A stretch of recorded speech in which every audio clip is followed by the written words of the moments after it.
Ok, eh ben, bienvenue à vous tous et toutes. Je suis très heureuse de pouvoir introduire ce webinaire. Après, vous ne m'entendrez plus trop parler car ce sera Thomas qui va vous partager toutes ces bonnes pratiques, outils et réflexions sur les méthodes d'organisation.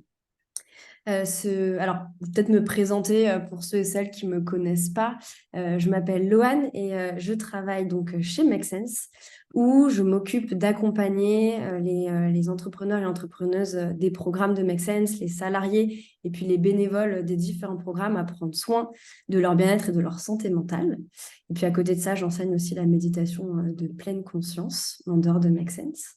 Et ce webinaire fait partie du coup de la campagne Entreprendre sans se cramer qu'on a lancé début octobre. Donc, c'est le dernier événement de cette campagne-là. Donc, vous avez peut-être déjà vu l'information. Et si ce n'est pas le cas, je vous remettrai les informations dans l'email follow-up. Et on a parlé de plein de sujets pendant cette campagne sur le bien-être. Et on termine avec un sujet qui est peut-être un des premiers dont il faut prendre soin quand on cherche à trouver un bon équilibre et à se sentir bien dans son travail, dans ses projets. C'est comment faire pour bien s'organiser. Et pour ça, on a un intervenant de qualité, Thomas, qui va vous partager ses conseils pour vous faire un super teaser. Et Thomas, pas de pression, hein, mais dans les premiers échanges que j'ai eu avec Thomas, il m'a partagé déjà 2-3 tips que vous pouvez retrouver dans le guide Entreprendre sans se cramer. Et je vous assure que même avec un échange qui a duré 15 minutes, moi, il y a plein de choses qui ont bien changé dans ma vie en appliquant ses conseils. Donc, soyez à l'affût et surtout testez, expérimentez et vous allez voir, ça va être fun et surtout beaucoup plus kiffant de faire ce que vous faites. Voilà, je pense que j'ai tout dit. Peut-être juste pour voir un peu l'énergie globale de la salle, de 0 à 5, c'est comment votre niveau d'énergie? 0 étant, je suis là parce que j'avais dit que je serais là, mais franchement, j'ai envie d'aller mourir dans mon lit. Et 5 étant, je pète le feu, comme un lundi matin où on pèterait le feu dans un monde idéal et tout va bien. On est sur du 3, 4, 3, 1,5, 2. Je vois des petits 2 sur l'écran. 4, 3 le rhume, 3, 2, 4. 4,9 parce que je suis dans le métro, Nico. Waouh, on est presque au top. Ok, bon, on va avoir une bonne petite diversité d'énergie. Moi, je pense que je suis sur un bon 4,7. Ce matin, j'allais dire non, cet après-midi. Vous voyez, je suis en forme aujourd'hui. Eh bien, Thomas, je te laisse la parole et bon webinaire à tous et Eh toutes. ben, parfait. Ben, merci beaucoup et enchanté tout le monde. Moi, je suis à 4 parce que d'un côté, je suis complètement malade, mais d'un autre côté, je suis ultra content d'être là aujourd'hui pour vous parler de tout ça. Donc, j'ai hâte et ça me donne de l'énergie. Merci à tous ceux qui ont envoyé des messages sur le chat, etc. C'est toujours plus sympa de ne pas juste parler à un ordinateur. Euh, alors, pour me présenter très rapidement, je suis l'ancien CEO d'Ignition Programme, pour ceux qui connaissent. Et il y a 3 ans, je me suis lancé dans l'idée d'accompagner les gens à travailler mieux. Donc, en gros, mon quotidien, je fais 2 choses. D'un côté, je suis coach et formateur en organisation personnelle. J'aide les gens à mieux gérer leur quotidien, mieux gérer leur priorisation, réduire leur charge mentale, tout ce genre de choses. Et de l'autre côté, je suis CEO externalisé. Et donc, du coup, j'aide les gens, mais plus au niveau de comment est-ce qu'on travaille bien ensemble au niveau de l'équipe, au niveau des outils qu'on met en place, des process, tout ce genre de choses. Bref, moi, mon quotidien, c'est de faire en sorte que le quotidien des autres soit plus efficace et plus agréable. Et du coup, en fait, en parlant un petit peu avec Loan quand on s'est rencontrés, il y a toujours un problème dans tout ça, c'est que l'organisation personnelle, ce dont je vais vous parler aujourd'hui, le problème qu'il y a, c'est que c'est personnel. Et vu que c'est personnel, en fait, c'est difficile de dire, voilà, il faut impérativement que tu fasses ci et comme ça, parce que, en fait, ça va dépendre des gens, ça va dépendre des métiers et tout ce genre de choses. Mais du coup, si jamais on fait un webinaire où on balance juste des, voilà comment il faut travailler, ça va taper à côté de la plaque. Mais d'un autre côté, si jamais on fait un webinaire où on dit juste, voilà, c'est personnel, donc du coup, ça dépend de chacun, ça vous amène à rien et on va pas faire 1 heure là-dessus. Et donc, du coup, ce webinaire, il est là pour quoi? Il est là pour vous aider à y voir plus clair. Parce que même si c'est personnel, il y a des sujets qui reviennent en permanence. Donc moi, quand j'accompagne des gens, j'accompagne majoritairement des fondateurs, entrepreneurs, dirigeants de start-up ou responsables d'équipe. Mais je travaille aussi avec certaines personnes qui bossent dans des plus grosses boîtes de souvent 300, 400, 500 personnes. Donc j'ai vu plein de profils différents. J'ai accompagné des dizaines de personnes dans leur quotidien, formé des centaines de personnes. Et en fait, il y a quand même beaucoup de questions qui reviennent. Et le but, du coup, de ce webinaire, ça va être de vous parler des sujets qui reviennent tout le temps et de vous donner les meilleures pratiques par rapport à ces sujets-là. Je ne vais pas dire que je vais révolutionner tout votre quotidien en 1 heure. J'aimerais bien, mais je pense que ce ne sera pas le cas. Mais vu que Lohan, elle, a déjà réussi à attirer pas mal de valeur d'un échange de 15 minutes, j'espère qu'avec cet échange d'1 heure, vous allez pouvoir en tirer pas mal de choses aussi. N'hésitez pas à balancer toutes vos questions sur le chat ou sur les questions-réponses. Là, je vais vous présenter un peu tout ça et à la fin, on essayera de se garder un temps pour échanger sur vos questions. Le but, c'est que ça vous serve le maximum et pour que ça vous serve le maximum, n'hésitez pas à demander des choses. OK pour vous? Bon, ben, bon courage à ceux qui ont un ou deux. J'espère qu'on va réussir à vous faire passer au moins à trois. Et c'est parti. Donc, c'est le moment où je vous partage l'écran. Ah, non, c'est bon. Alors, du coup, de quoi est-ce qu'on va parler aujourd'hui? Donc, la première chose dont on va parler, c'est comment savoir si on est bien organisé. Il n'y a pas une bonne manière de faire, mais en gros, on a parfois des symptômes. Et on va creuser quels sont ces symptômes d'une mauvaise organisation pour pouvoir se dire, ah ben tiens, c'est peut-être ça qui fait que j'ai peut-être un problème d'organisation et j'ai peut-être intérêt à travailler sur tout ça. Ensuite, quand on va avoir parlé de ça, on va se dire, OK, ben, je vais travailler sur tout ça, mais c'est quoi tout ça? Et tout ça, en fait, on pourrait en parler pendant 2 heures. Il y a plein de tips différents, plein de choses différentes. Mais grosso modo, il y a 6 thèmes qui reviennent tous souvent. Et en fait, je vais vous présenter ces thèmes-là pour savoir un peu qu'est-ce qu'il y a comme gros sujet. Et sur chacun de ces sujets-là, vous donner 3 clés à chaque fois sur comment est-ce que vous pouvez améliorer votre quotidien par rapport à ça. De temps à autre, je vous en reparlerai après, je vous montrerai des outils. Moi, je fournis un template Notion à certaines personnes que j'accompagne.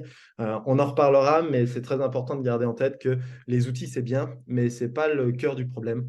Et donc, je vous le montrerai plus pour vous présenter des cas concrets. Mais tout ce que je vous raconte là, ça peut se faire quel que soit l'outil ou les outils que vous utilisez. Quand on aura parlé de tout ça, on aura parlé de la plus grosse partie, parce que ces 6 thèmes, ça couvre quasiment tout.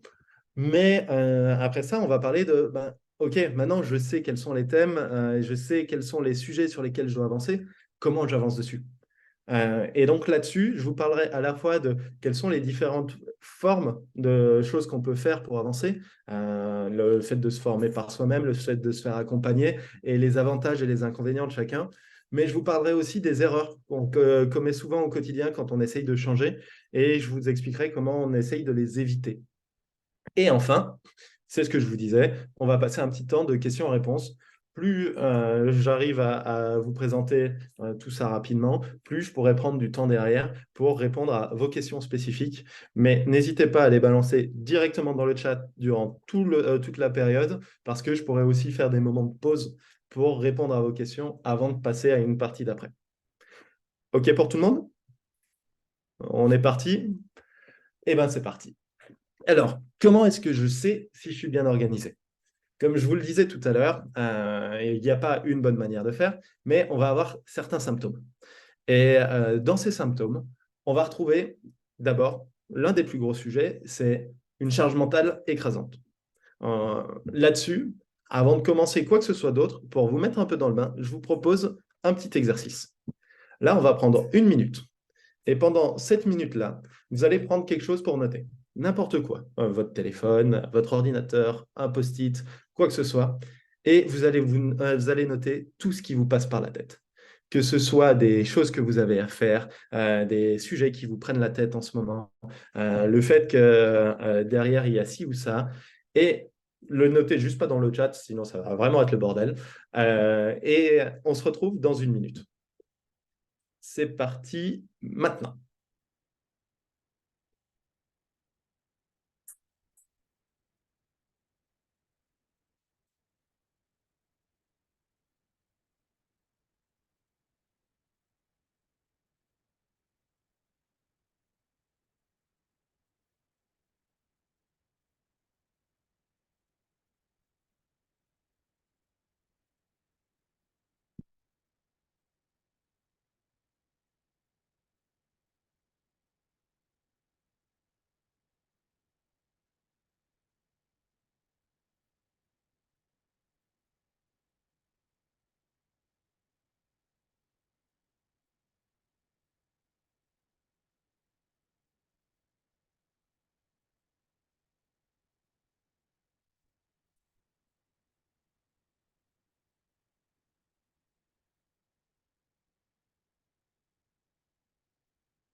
Ok, ça fait 1 minute là.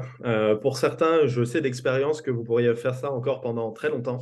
Mais on va peut-être pas passer toute la séance du webinaire à écrire des choses sur un post-it. Ce que je vous propose là, avant de continuer, c'est de lancer dans le chat le nombre de choses que vous avez écrites, histoire de voir un petit peu combien de choses vous avez pu écrire pendant cette minute.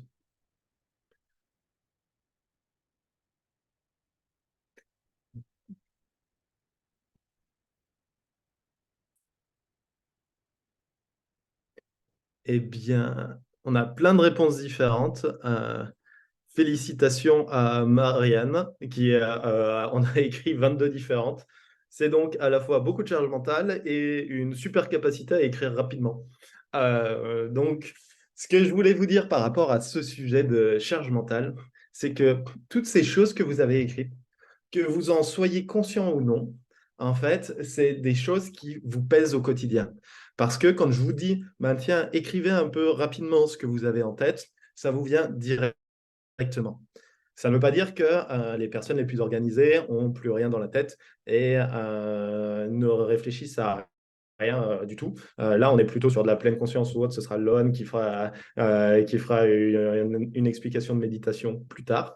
Mais en gros, si jamais vous en avez beaucoup, c'est probablement un signe que ces choses-là vous créent de la charge mentale. Ensuite, les autres symptômes qu'on peut avoir, on a aussi ce sentiment qu'on a des projets au point mort. Si jamais vous avez l'impression que vos projets, ils avancent pas, voire pire, que vous vous donnez à fond pour faire avancer les projets, mais qu'ils avancent quand même pas, ça, c'est une deuxième chose qui, souvent, laisse à croire qu'on a un problème d'organisation derrière. Donc, il y a plein de raisons à nouveau pour ça, mais c'est une piste supplémentaire. Troisième chose, si vous êtes en gestion d'urgence perpétuelle, à ce moment-là, très probablement que vous avez aussi des enjeux à travailler sur votre organisation personnelle.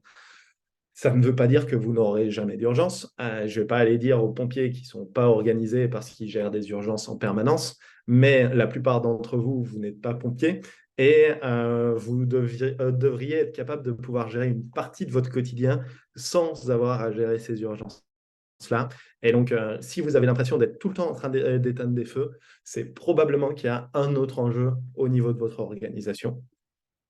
Avant-dernier, déconcentration constante. Si jamais vous ne pouvez pas vous concentrer plus de 4 minutes sans être dérangé et passer sur quelque chose d'autre, vous avez probablement encore des problèmes d'organisation personnelle. La plupart d'entre nous, pour être vraiment capable de fournir du bon travail, le travail qu'on peut fournir de la meilleure qualité, il nous faut en moyenne un quart d'heure pour réussir à se mettre dedans. Donc, du coup, si vous êtes déconcentré au moins une fois tous les quarts d'heure, vous ne travaillez jamais au niveau de performance le plus élevé que vous pouvez être capable de délivrer. Et enfin, la dernière chose, zéro prise de recul, ou comme on l'appelle dans le milieu, le tête dans le guidon.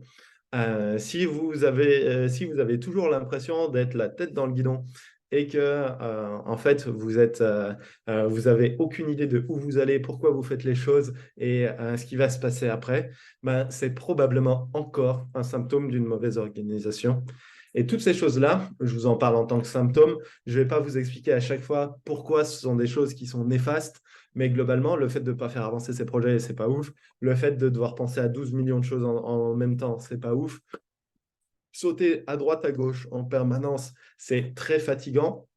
Et ne pas avoir de prise de recul, ça peut vraiment peser au quotidien. Ce sont toutes des choses qui, à la fois, vont peser sur votre productivité, mais aussi sur votre bien-être au travail et dans la vie de tous les jours. Et c'est pourquoi on fait ce webinaire aujourd'hui. C'est pour faire en sorte de vous aider à être plus productif.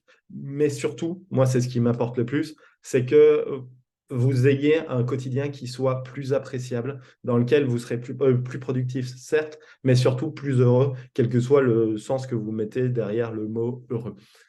Donc, voilà, je ne vous parle pas plus longtemps des symptômes d'une mauvaise organisation. Là, vous devez déjà avoir une petite idée de, tiens, est-ce que ça me concerne ou est-ce que ça ne me concerne pas? Derrière ça, on va creuser plus en détail. Quels sont les thèmes, les principaux sujets à maîtriser par rapport à tout ça? Je fais 30 secondes de pause parce que je vois qu'il y en a qui prennent des notes et autres. Si jamais vous avez des questions là tout de suite, ou si jamais vous trouvez que je parle trop vite ou trop lentement, que je rentre trop dans les sujets ou autres, n'hésitez pas, là, je fais 30 secondes de pause pour vous laisser souffler, mais aussi pour écrire un message pour communiquer si jamais vous avez besoin sur le chat.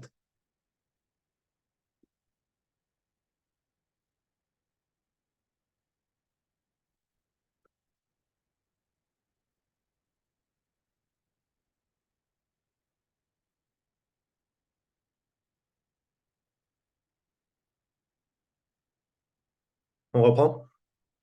Allez, c'est reparti.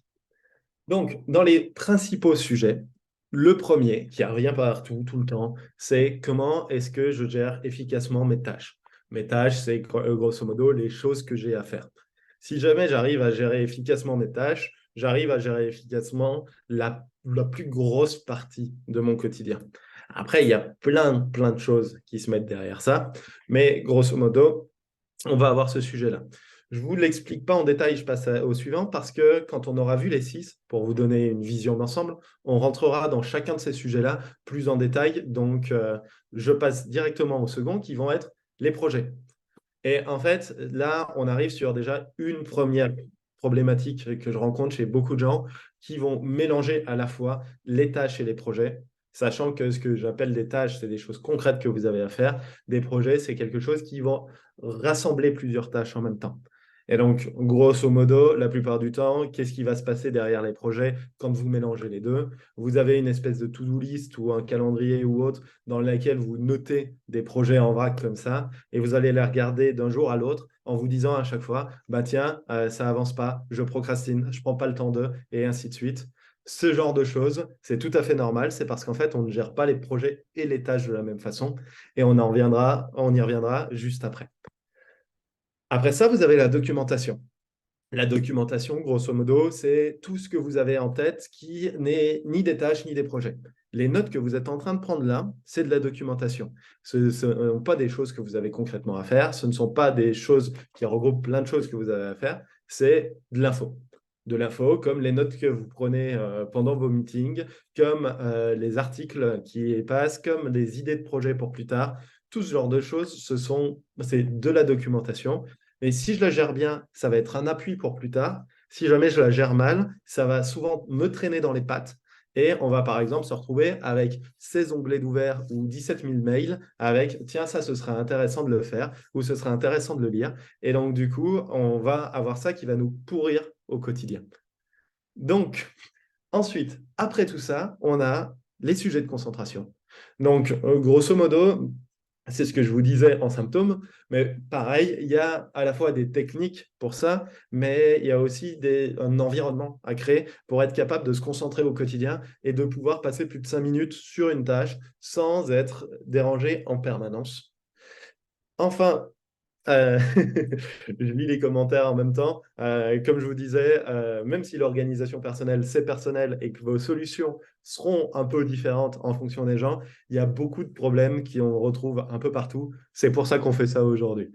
Derrière, la communication, typiquement, ça va être comment est-ce que je gère mes Slack, mes mails, mes WhatsApp, mes rendez-vous, tout ce genre de choses. Si jamais j'ai une boîte mail avec 17 000 mails dedans, j'ai des problèmes. Si je passe 6 heures par jour à traiter ma boîte mail et à la ranger, j'ai des problèmes aussi. Et du coup, comment est-ce que je vais réussir à gérer tout ça de la manière la plus efficace possible?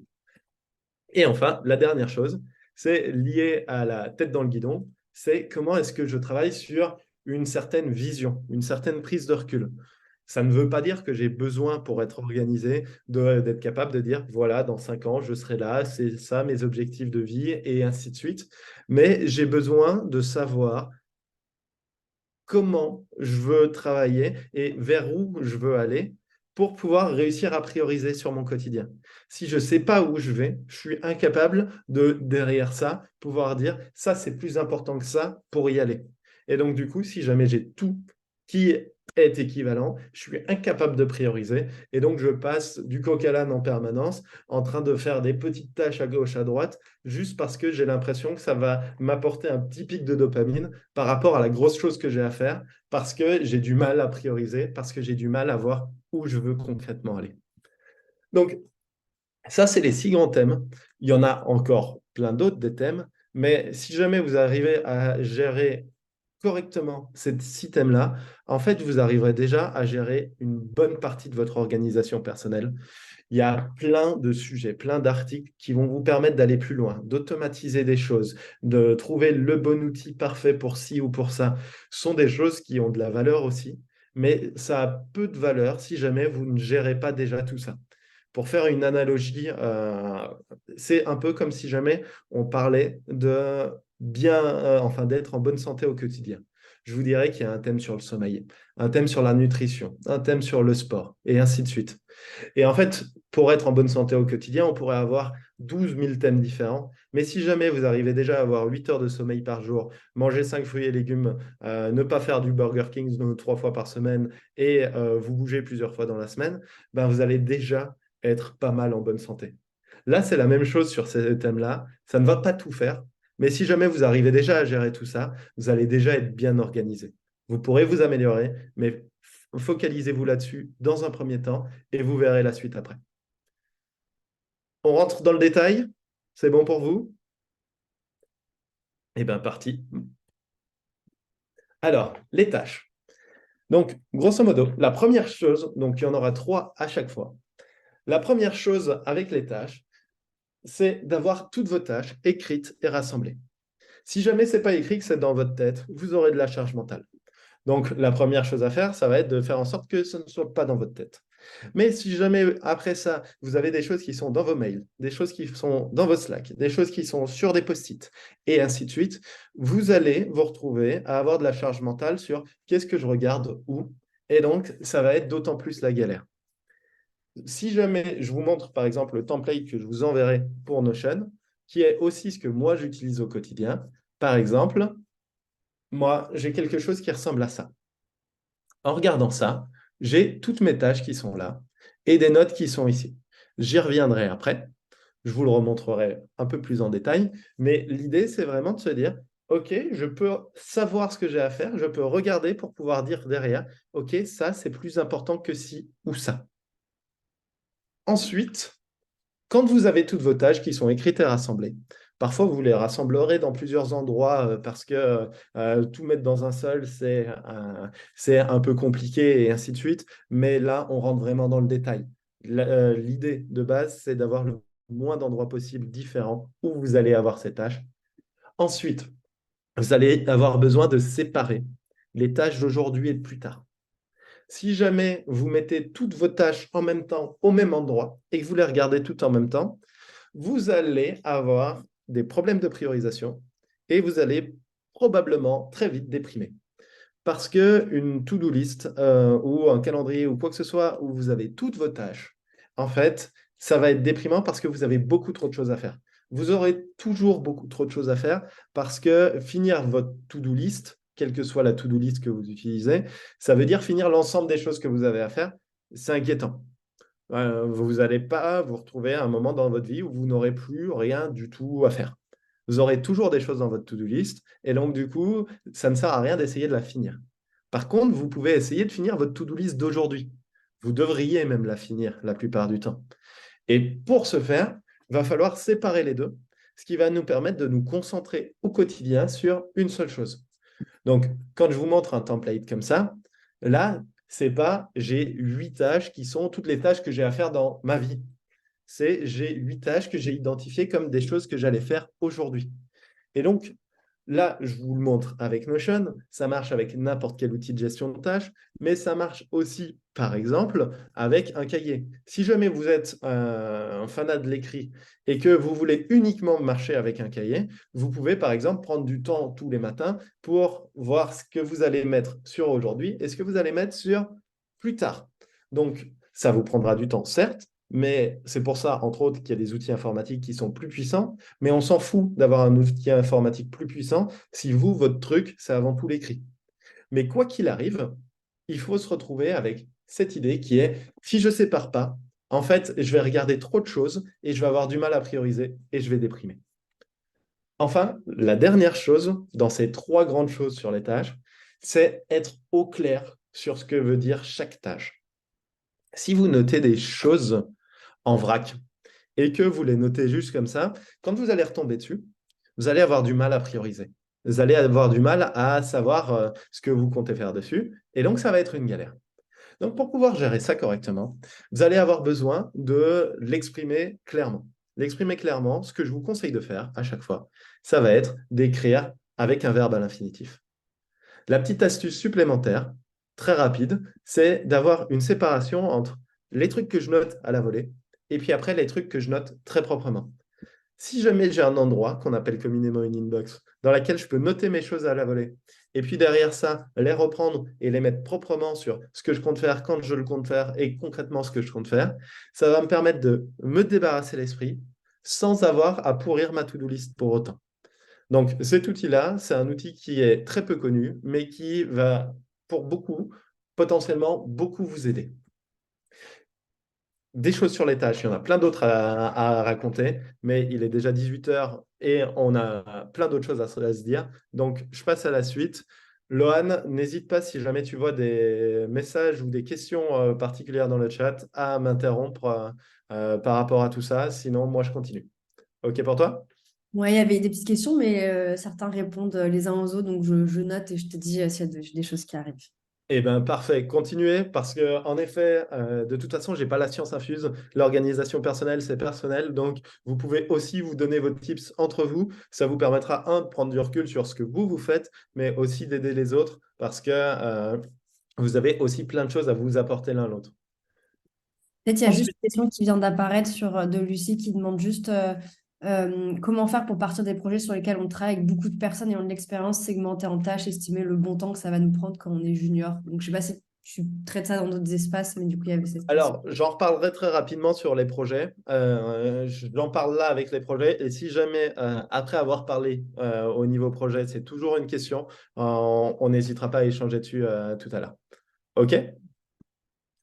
Alors, sur les projets, justement, qui sont comme des tâches, mais en plus gros, la première chose que vous avez à faire, c'est d'avoir une liste à jour de tous vos projets. Si jamais vous n'avez pas cette liste-là, vous allez passer votre temps en permanence à vous dire sur quoi est-ce que je travaille en ce moment. Et donc, du coup, si jamais vous êtes en train de réfléchir, vous êtes à sur quoi est-ce que je travaille, vous ne pouvez pas être en train de réfléchir sur comment est-ce que je fais avancer ces projets sur lesquels je travaille. Donc, du coup, évitez-vous ce travail-là. Ayez toujours un endroit où vous pouvez voir ces projets sur lesquels avancer. Deuxième chose, c'est il faut revenir sur cet endroit de manière hebdomadaire. Si jamais vous avez un endroit où vous avez tous vos projets, mais que vous ne la regardez pas, ça ne sert globalement à rien. Donc là-dessus, il faudra repasser une fois par semaine dessus. Et derrière, toujours connaître les next steps d'un projet. En fait, le problème principal de la plupart des gens qui font de la gestion de projet, soit c'est des gens qui ne font pas du tout de suivi de projet, et donc du coup, qui n'ont pas de liste à jour, qui n'en regardent pas, etc. Et donc là, on a le problème du je n'arrive pas à identifier ce que je dois faire. L'autre problème, ça va être le problème inverse du je vais faire des jolies roadmaps, plein de choses différentes, mais du coup, je ne vais pas assez me concentrer sur le plus important qui est concrètement, qu'est-ce que je fais la semaine prochaine et quand est-ce que je vais le faire. Donc, moi, si je vous conseille juste un truc en méthode de projet simple, c'est ayez une liste, repassez dessus toutes les semaines. Et sur ce moment-là, vous allez à chaque fois vous poser la question de, OK, sur tel projet, qu'est-ce que je fais et quand est-ce que je le fais? Est-ce que je le fais mardi, mercredi, jeudi, vendredi? Combien de temps ça va me prendre? Et concrètement, qu'est-ce que je veux faire? Et si vous le faites pour chacun de vos projets, vous allez vous assurer que chacun de vos projets avance vraiment. Et puis après, le reste, ça viendra au fur et à mesure, la priorisation, les milestones, tout ce jargon de gestion de projet. Mais sans ça, en fait, le reste n'a pas d'importance. Le plus important, c'est qu'est-ce que je fais concrètement sur cette semaine pour faire avancer mes projets. Je vois passer pas mal de textes. Est-ce qu'il y a des choses sur lesquelles je rebondis maintenant ou je passe sur la suite? Je passe sur la suite. Ensuite, du coup, donc juste en une seconde, ça ressemble à ça, de la gestion de projet. C'est j'ai plusieurs cases où il est marqué les projets sur lesquels je travaille et éventuellement en dessous, j'ai un voilà, ça c'est des projets sur lesquels je travaillerai plus tard.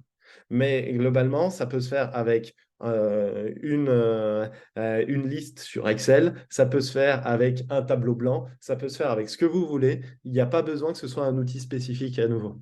J'avais vu passer le message tout à l'heure, je le répète, vous aurez accès au template Notion si jamais vous voulez creuser cette partie-là après. Mais à nouveau, l'outil a peu d'importance par rapport à la méthode qui va avec. Pour la documentation, globalement, vous allez devoir avoir un endroit pour chaque chose importante.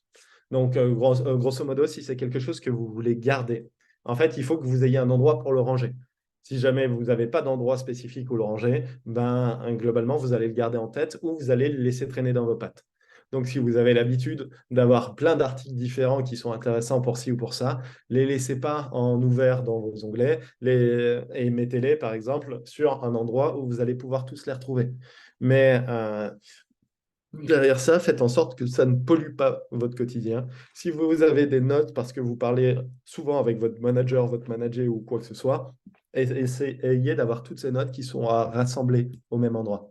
Centralisez vos notes avec chaque interlocuteur. La plupart du temps, c'est ce qui marchera le mieux. Donc, du coup, ça veut dire qu'à chaque fois que je vais parler avec Lohan, j'aurai un endroit dans mon espace où j'aurai mes discussions avec Lohan. Et à chaque fois que je prendrai des notes, je les prendrai au même endroit. Et enfin, dernière bonne pratique sur la documentation, essayez d'avoir un système qui ne vous prend pas trop de temps non plus. Là-dessus, on tombe dans la surorganisation qui est j'essaye de passer plus de temps à ranger des choses que je ne regarderai jamais plutôt que de les mettre en vrac quelque part ou peut-être que j'irai, mais en tout cas, ça ne me pollue plus au quotidien. L'analogie, c'est chez vous, vous rangez, vous ne mettez pas vos casseroles avec vos t-shirts, mais après ça, vous ne triez pas vos t-shirts par ordre alphabétique de marque. On s'en fout d'être trop bien organisé. Ben, là, ce sera la même chose qu'on va retrouver par exemple avec les mails aussi. Si jamais vous avez 12 millions de dossiers, en fait, très probablement que vous êtes surorganisé et que vous passez trop de temps à ranger par rapport à ce que ça vous apporte vraiment. Donc, voilà pour la documentation. À nouveau, c'est très vague, mais globalement, tous les sujets que je vous donne là, c'est pour que vous puissiez vous dire, OK, il y a peut-être une chose qui, moi, va vraiment m'aider. Et donc, du coup, je vais essayer de mettre telle chose en place. Ensuite, sur la concentration, la première chose que je peux vous conseiller, c'est de désactiver quasiment toutes les notifications. La plupart des gens que je connais n'ont pas besoin d'autre chose que les notifications de leur agenda. Et Slack, vos mails, vos réseaux sociaux, tout ce genre de choses, si jamais vous les avez, ça va vous pourrir au quotidien. Donc, derrière, je sais qu'il y a du travail psychologique pour la plupart du temps. On va reparler de ça avec les communications sur je veux rester disponible et j'ai potentiellement aussi une petite part de FOMO du je veux avoir la dernière information à la dernière minute. Mais créez-vous un espace de concentration dans lequel vous pouvez vraiment avancer. Et pour ça, la plupart du temps, c'est je coupe les notifications. La deuxième chose, c'est essayer de concentrer votre travail et libérer des plages.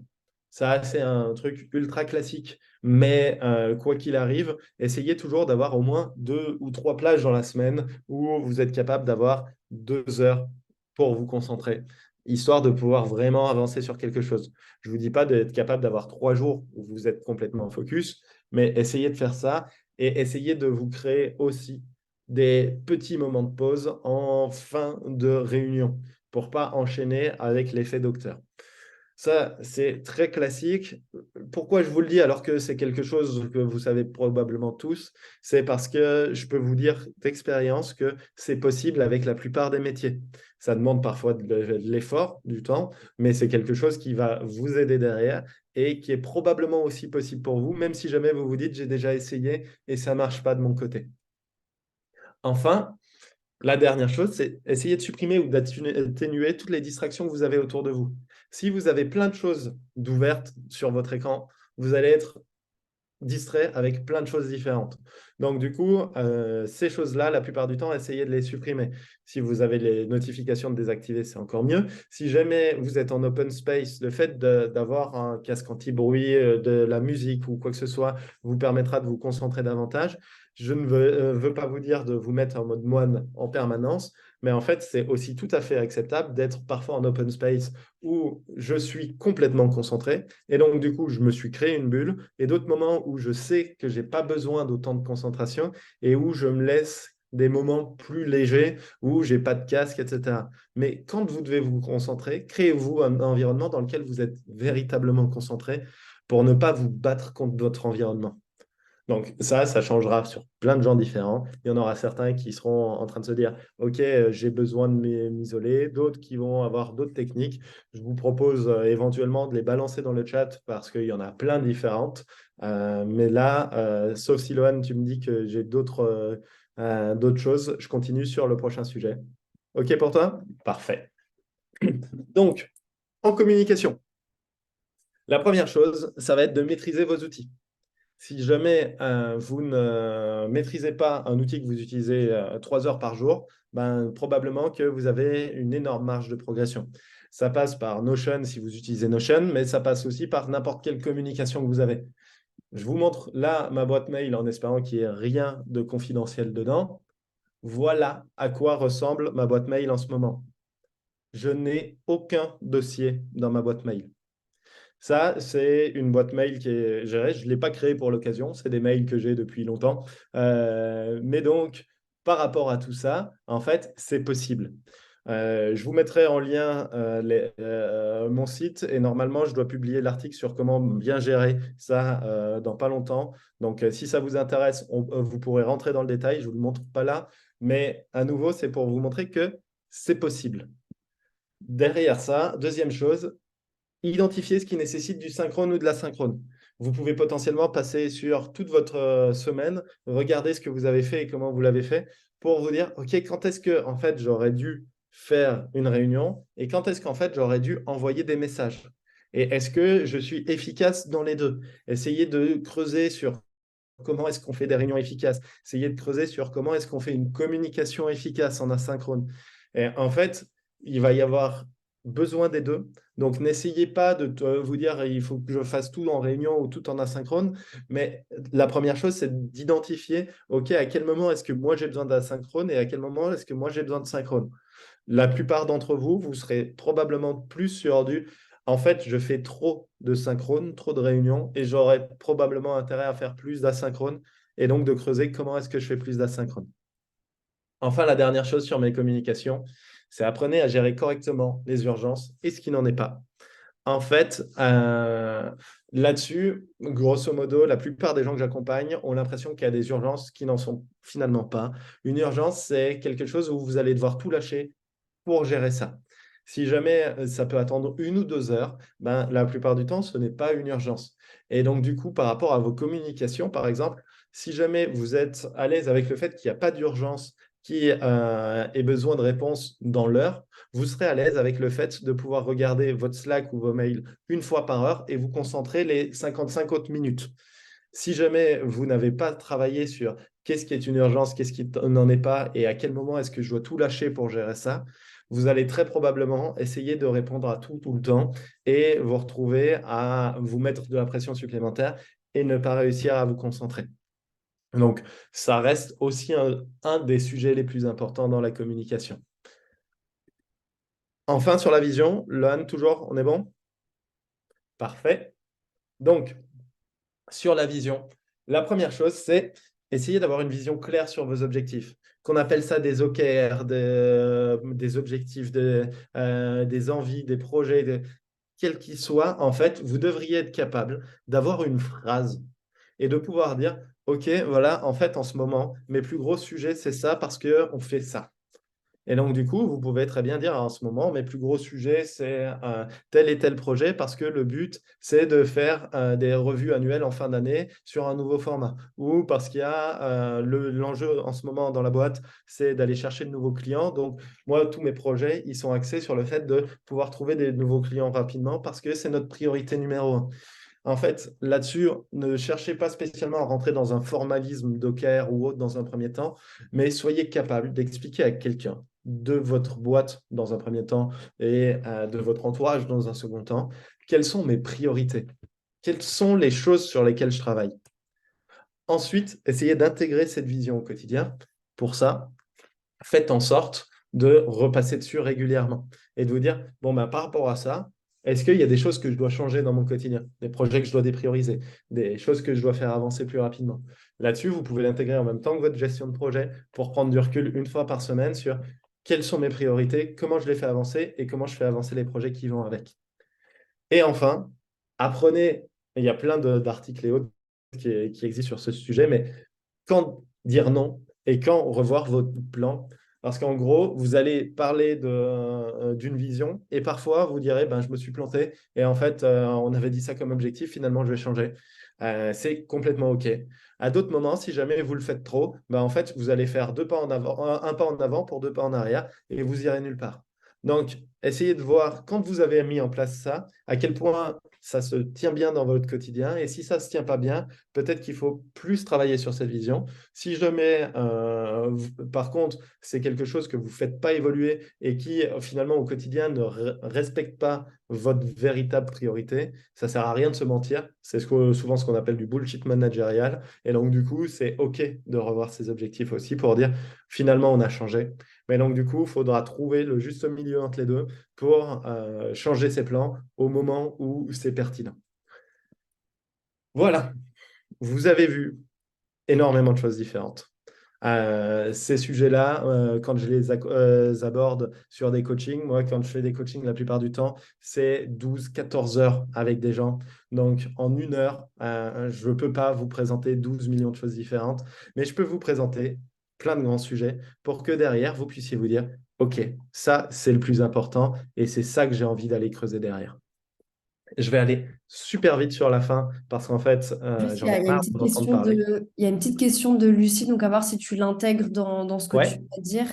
Mais c'était juste qu'est-ce qui caractérise selon toi des urgences? Est-ce que c'est de l'événementiel, demande de clients, bug informatique, etc. Donc, je ne sais pas si tu as une réponse à. Ça dépend des priorités, en gros. Mais ça dépend de ce qui est important pour toi. Mais grosso modo, moi, j'essaye toujours de me poser la question de est-ce que ça change vraiment quelque chose si je réponds dans 2 heures? La plupart du temps, ça change quelque chose. C'est toujours plus appréciable de recevoir une réponse sous 3 minutes plutôt que sous 2 heures. Mais si jamais ça ne change pas énormément de répondre sous les 2 heures, ben en fait, ce sera un timing de 2 heures. Ce ne sera pas un timing de il faut que je lâche tout. Si jamais ça change rien que je réponde toutes les heures, ben, je gérerai toutes les heures. Donc, posez-vous la question de est-ce que ça va vraiment, pas juste changer quelque chose, mais vraiment changer quelque chose? Si oui, ben, à ce moment-là, c'est une urgence. Sinon, ben, c'est probablement pas une urgence. Donc, comme je vous disais, merci pour la question. Comme je vous disais par rapport à tout ça, moi, je commence à en avoir marre de m'entendre parler. Donc, du coup, ce que je vous propose là, c'est de faire très vite sur les dernières slides. Je sais que je vais déjà vite sur le reste, mais pour pouvoir reprendre certaines de vos questions juste derrière. Alors, maintenant que je sais changer, enfin quoi changer, comment est-ce que je change, grosso modo, vous avez trois gros axes. Le premier, ça va être d'aller chercher des infos sur Internet ou dans des bouquins. En fait, c'est l'axe le plus classique que beaucoup de gens vont prendre et c'est l'axe le plus OK.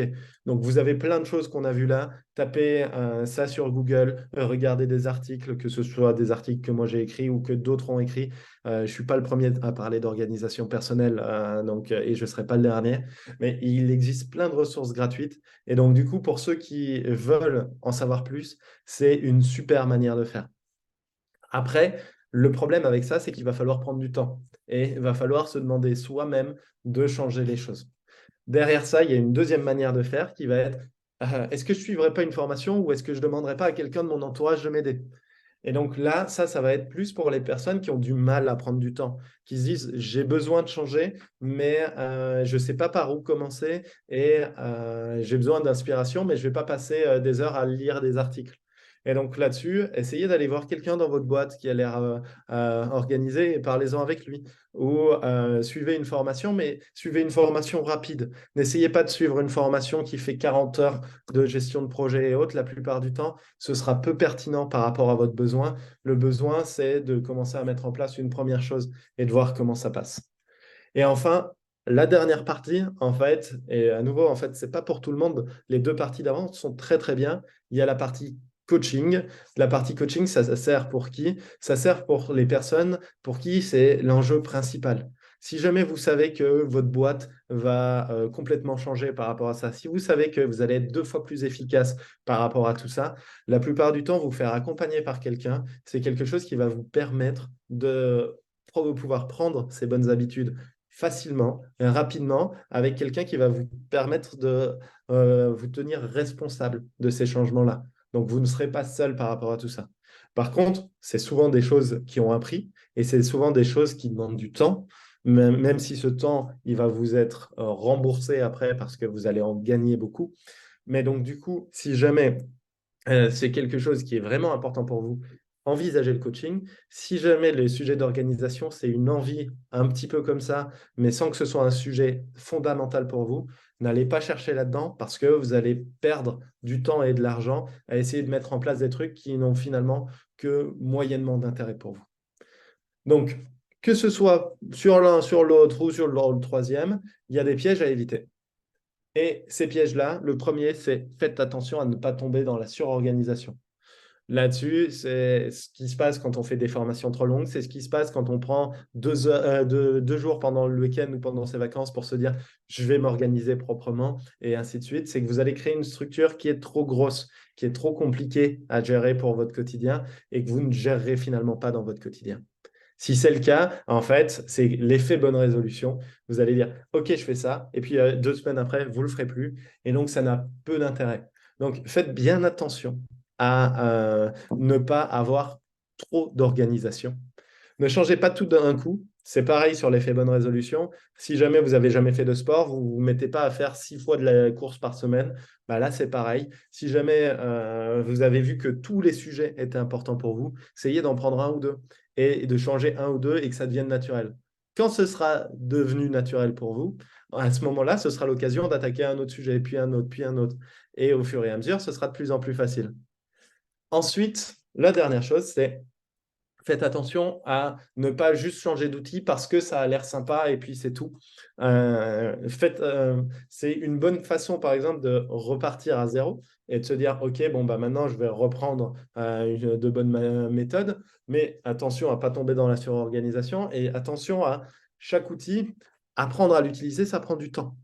Et donc, du coup, si jamais à chaque fois vous vous dites je change d'outil parce que cet outil ne me correspond pas, la plupart du temps, la réponse est plutôt dans j'utilise pas la bonne méthode avec cet outil. Donc, envisagez éventuellement de rester sur les outils que vous utilisez déjà parce que vous les connaissez. Creusez un peu plus comment ça marche et essayez de mettre la bonne méthode avec. Mais si vous voulez changer, ben, je vous enverrai le template Notion. C'est un outil comme un autre, vous pouvez en utiliser plein d'autres. Enfin, voilà, là-dessus, j'aurais parlé beaucoup. J'espère que vous avez eu beaucoup d'infos qui pourront vous être utiles. Mais maintenant, si jamais vous avez des questions très spécifiques, je peux rester là pour y répondre, même un petit poil après 18h30 de mon côté. Mais ça me tenait à cœur que tout le monde puisse assister à la partie la plus générale dans les temps. Donc, merci pour tout ça. J'espère que les gens qui étaient à 2 ou à 1 sont passés à 3 ou à 2 au minimum. Dans la fin des slides, qu'on vous enverra très probablement aussi, vous aurez les informations sur mon site, le bilan Orga qui vous permet de vous positionner sur votre organisation, le template Notion et les moyens de me contacter. Donc, n'hésitez pas, vous aurez toutes ces infos-là et ce sera réenvoyé derrière. Merci tout le monde. À vos questions. Je crois qu'il y avait, pendant que tu parlais, il y avait une question de Lucille qui demandait si tu as des ressources sur le lien entre organisation du temps et neuroatypie. Alors là-dessus, j'ai rien en particulier. Par contre, j'ai une personne qui a l'air ultra calée dans tout ce genre de choses, qui a lancé un blog qui s'appelle Neslab, Neslab, je crois. Et donc, du coup, là-dessus, il y a beaucoup de choses sur des articles de recherche, entre autres, et qu'est-ce que ça donne sur la concentration, etc. Ça peut être une partie à aller creuser. Et après, il y avait l'autre question de Lucie sur la notion de anticiper le bon temps que prennent les tâches, enfin, comment faire pour le faire, surtout quand on est avec des personnes seniors qui le font très facilement et que soi-même, on n'a pas forcément l'expérience pour pouvoir anticiper. Alors là-dessus, il y a plusieurs tips. À nouveau, c'est quelque chose qui, au fur et à mesure de l'expertise, va aider, mais même un senior qui va s'attaquer à un nouveau sujet ne saura pas spécialement non plus. Là-dessus, les tips que je peux donner qui peuvent aider, c'est entre autres demander à un senior sur telle ou telle chose. J'ai du mal à estimer. Toi, tu estimerais ça à combien? Et si jamais vous demandez plusieurs fois à la même personne, et que vous vous rendez compte que quand le senior vous disait, moi j'estime ça à 2 heures, vous en passez 4, à force de demander, vous saurez qu'il faut prendre son estimation et faire x2. Ça, c'est utiliser les autres pour ça. Ensuite, une autre manière de faire, ça va être de se permettre de prendre un peu plus de temps en étant capable de pouvoir dire si jamais j'hésite entre ça va me prendre 2 heures ou 4 heures, je pars du principe que ça va me prendre 4 heures. Et puis après, si jamais ça me prend 2 heures, tant mieux, je prendrai un peu plus de temps sur autre chose. Et enfin, par rapport à tout ça, vous pouvez aussi décomposer en vous disant, en fait, au lieu de me lancer pendant 4 heures sur telle chose, je vais me lancer pendant une demi-heure et je me mets une alarme. Et au bout d'une demi-heure, le but, c'est que j'écrive quelque part, par exemple, ce que j'ai, où j'en suis dans ma réflexion et où je vais.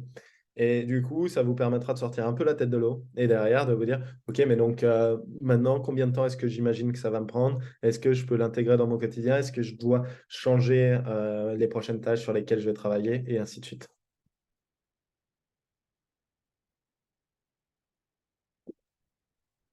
Après, je ne sais pas si tu vois les questions dans le chat, là, il y en a d'autres qui sont arrivées. Alors, j'en vois passer au fur et à mesure, mais du coup, je ne sais pas où j'en suis sur Bah, les je questions. je te l'ai dit une Ouais. par une, comme ça. Il y avait une autre question sur des tips pour mieux organiser la délégation des urgences qu'on a identifiées à son équipe. Alors, souvent sur la délégation des urgences à l'équipe, la plupart du temps, la première question, ce sera de se poser la question de est-ce que ça va besoin de passer par moi ou pas? Parce que parfois, je peux déléguer et faire en sorte que ça passe directement aux équipes. Ensuite, il y aura la question de c'est quoi ces urgences et est-ce que je peux les mettre par thème? Parce que donc, du coup, là-dessus, il faudra voir quelles sont les choses que l'équipe peut gérer ou pas et éventuellement mettre en place un process derrière si c'est pertinent. Qu'est-ce que je peux dire d'autre sur la délégation des urgences avec l'équipe? Ça dépendra vraiment des urgences. Donc, posez-vous d'abord sur la question de quelles sont vraiment ces urgences dont on parle et et qu'est-ce que les équipes sont capables de faire ou pas. Et la plupart du temps, si je ne suis pas capable de le faire, c'est soit que je n'ai pas l'info, et donc du coup, qu'en fait, je ne suis pas le point de contact, est-ce que je peux changer ça? Ou soit je n'ai pas la compétence, et donc du coup, est-ce que je peux former la personne à ci ou à ça? Et donc, les urgences qui sont les plus communes, j'aurais intérêt à former. Les urgences qui sont très spécifiques, peut-être que je n'ai pas intérêt à former et à les garder pour moi. Ensuite, on avait une question de Delphine sur les tips pour s'organiser quand on travaille avec des équipes qui ont des outils différents, Cumul, Slack, Notion, Trello, etc. Alors, là-dessus, c'est ce que je disais tout à l'heure sur parfois vous n'avez pas besoin de tout rassembler au même endroit. Il faut essayer de rassembler un maximum, mais pour ça, parfois, il y a des automatisations qui sont, etc. Mais ça ne sert à rien d'écrire tout ce qu'il y a sur Slack dans sa to-do list et ainsi de suite. Le but, ça va être de repasser sur chaque endroit où vous rassemblez des choses de manière régulière. Si jamais, en fait, je vous parlais de liste de projets tout à l'heure, si j'ai une partie de mes projets qui est sur un CRM, une autre partie de mes projets qui est sur Jira parce que je parle avec les devs et une autre partie de mes projets qui est sur Notion, c'est pas grave. Mais par contre, il faut que je mette en place une méthode pour me dire quand je prends du recul sur mes projets, je vais prendre du recul en allant sur 3 endroits différents. Et donc, du coup, je vais commencer par regarder Jira, puis je regarderai Notion, puis je regarderai mon CRM, par exemple. Et donc, du coup, si jamais je me dis, tiens, en fait, j'ai toutes mes tâches qui sont liées aux sales dans HubSpot, bah, en fait, si jamais je sais que je passe à peu près 1 heure à faire des tâches de sales par jour, je vais peut-être me dire que je vais me dédier un créneau d'1 heure à HubSpot et donc du coup faire les choses que j'ai à l'intérieur à ce moment-là et ne pas regarder HubSpot le reste de la journée. C'est plein de tips différents, mais grosso modo, c'est si je peux rassembler tout au même endroit en automatisant, c'est parfois tant mieux. Sinon, il faut juste que j'identifie quels sont les différents endroits où je peux retrouver ça, les rassembler quand même dans ces outils-là et regarder ces outils régulièrement. Ça demande plus de temps, mais c'est possible aussi.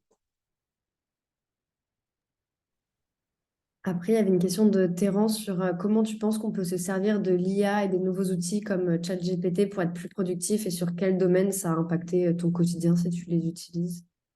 Alors, ça, c'est des gros sujets du moment sur lesquels il faudra voir ce qui sort derrière.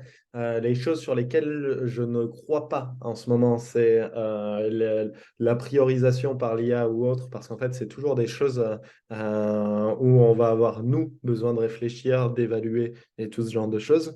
Par contre, les choses sur lesquelles ça peut par exemple aider, c'est d'être capable, enfin sur les plus gros projets de se dire, en fait, j'ai besoin de décomposer rapidement tel projet, propose-moi une décomposition. Ou alors, on utilisait l'exemple tout à l'heure de j'ai du mal à évaluer telle tâche. Ben, en fait, au lieu de demander à quelqu'un d'expérimenté, je peux demander à ChatGPT d'agir comme quelqu'un d'expérimenté dans tel domaine et de lui dire, en fait, pour toi, telle tâche, ça prendrait combien d'heures pour un junior et décompose-la comme une tâche qu'un junior devrait faire. Et donc, du coup, derrière, je vais avoir des idées un peu plus concrètes sur ce que je peux faire et comment le faire. C'est une piste parmi tant d'autres. Je pense que dans un second temps, il y aura des outils qui arriveront à intégrer l'IA.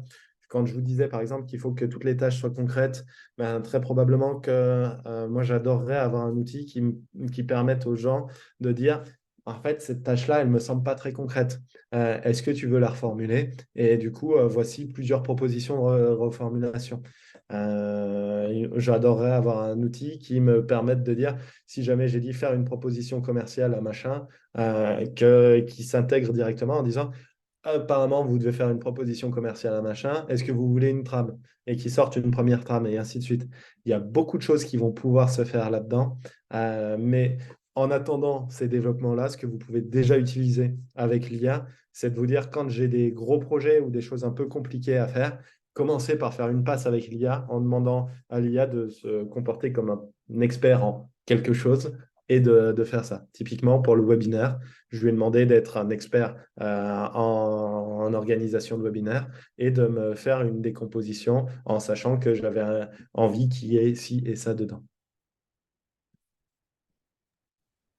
Et après, il y avait Lucille, je te remets le lien, qui demandait si Nestlab, c'était bien ce lien-là. Je te l'ai remis parce que ça remontait un peu ce que tu Alors, dis sur organisation et neuroatypie. oui, c'est bien ça. Et en fait, ils ont une newsletter, elle a, parce que c'est une femme qui écrit ça, si je ne me trompe pas, qui a une newsletter avec beaucoup d'articles différents là-dedans, qui sont vraiment très intéressants. Pas tous ultra actionnables, mais très intéressants pour prendre du recul par rapport à tout ça. Et là, j'étais arrivée à la fin des questions dans le chat. Eh ben, super là-dessus. Est-ce que d'autres personnes ont des questions là?